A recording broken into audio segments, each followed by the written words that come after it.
আচ্ছা, আত্মবিশ্বাসে কি ভাটা পড়ল কবির সাহেবের? এতদিন তিনি মুখ্যমন্ত্রী হতে চাইছিলেন, ভোট কাছে আসতেই হুমায়ুন কবিরের উল্টো সুর। শাসক বা বিরোধী, বিধানসভায় কোনো দিকের আসনে বসতেই তার কোনো আপত্তি নেই। বাস্তবতা বুঝেই কি সুর বদল করলেন হুমায়ুন কবির?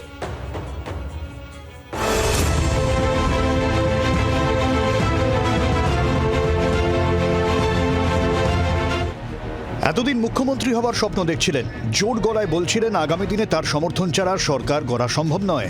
যারাই ক্ষমতায় আসুক, বাংলার মুখ্যমন্ত্রী যেই হোক, হুমায়ুন কবিরের জনতা উন্নয়ন পার্টির 100 জন এমএলএ সমর্থন ছাড়া সরকার হবে না। ভোট আসতে আর কয়েক মাস বাকি, হঠাৎ করে হুমায়ুন কবিরের গলায় উল্টো সুর।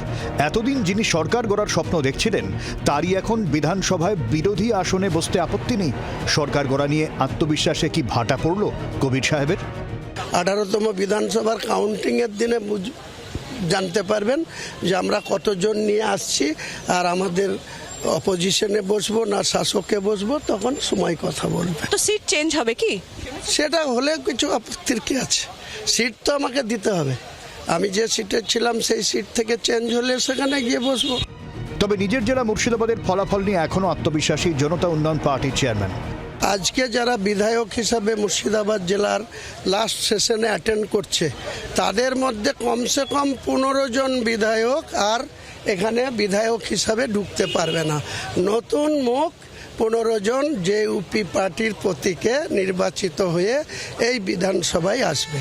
আগামী দিনে হুমায়ুন বিধানসভার যেদিকেই বসুন না কেন, তার ভূমিকা নিয়ে সন্দিহান শাসক থেকে বিরোধী দুপক্ষই। উনি সবে একটি দল গড়েছেন, এখন কেউ ওনাকে সহযোগিতা করছে, কেউ চাইছে ওনাকে সামনে রেখে কোনো একটা মানে মুখোশ পড়া রাজনীতি করতে, ফলে গৌরী সেনরা পেছনে আছেন। যারা বাংলাভাষী মুসলমান, তারা বেশ কিছু কারণে মমতা ব্যানার্জি বা তৃণমূল কংগ্রেসের উপর ক্ষুব্ধ, তাই অনেক ভোট ওনার কাছ থেকে সরছিল।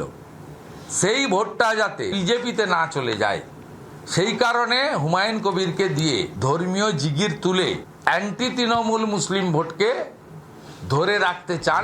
কিং না কিং মেকার, নাকি শুধুই জোকার?